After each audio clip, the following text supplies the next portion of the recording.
After a decades-long agreement between a well-known distillery and Tennessee farmers just disintegrated, those farmers now forced to find ways to cover new costs. Our Amanda Roberts discovered that Jack Daniel's is going to sunset its cow feeder program, which allowed farmers to pick up the slop or corn byproduct from Lynchburg for a low cost to feed their livestock. Amanda followed through and found out many of these farmers are now just getting out of the cattle game altogether.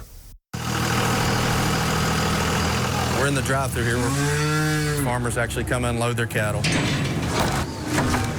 Since early morning, farmers have been lining up to load their cattle onto the United Producers auction block. You can hear them in the background sorting, weighing, and then here in a little bit we'll auction the cattle for that farmer. And for about the past month, the number of farmers driving to exchange their cattle for a check, we're at the highest point cattle have ever been, okay? Has been climbing higher and higher. Farmers for the past 3 or 4 weeks have been selling a lot of cattle that normally they may keep a little while.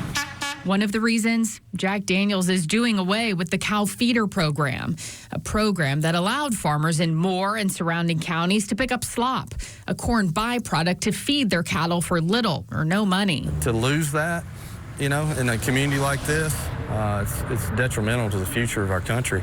You know, we have to supply our own food, and it's important to keep those folks around. There were so many cattle up for sale. Organizers feared our cameras inside the auction would slow it down, an auction that's already estimated to last 8 to 9 hours. They have more slaughter cows right here every week anywhere I go, just because there's so many, farmers feeding this slop to these cows.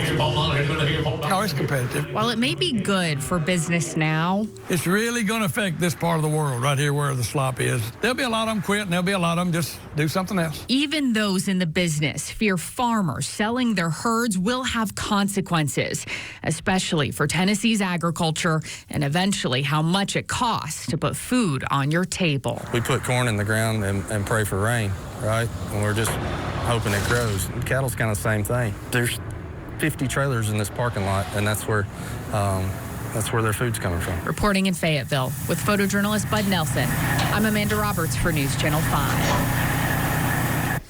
Jack Daniel's says they now have a contract with a nearby utility, Three Rivers Energy, for nearly all the slop they produce. Three Rivers says they'll turn it into fertilizer and a source of green energy.